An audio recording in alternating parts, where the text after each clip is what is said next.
পাকিস্তানে যাচ্ছে বাংলাদেশ নৌবাহিনীর জাহাজ।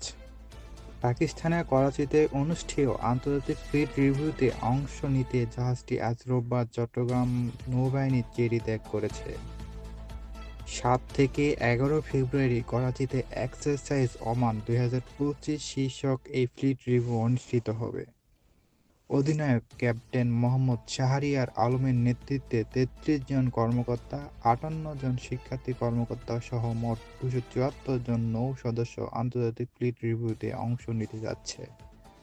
নৌবাহিনীর এক বিজ্ঞপ্তিতে জানানো হয়, বা নৌজা সমুদ্র জয় জাহাজটি চট্টগ্রাম ছেড়ে যাওয়ার সময় নৌবাহিনীর রীতি অনুযায়ী সুসজ্জিত বাদক দল বাদ্যযন্ত্র বাজায়।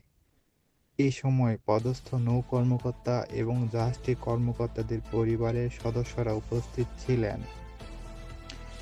এর আগে বিদায়ী অনুষ্ঠানে কমান্ডার চট্টগ্রাম ও নৌ অঞ্চলের রিয়ার অ্যাডমিরাল মীর মোর্শেদ আলী প্রধান অতিথি হিসেবে উপস্থিত ছিলেন।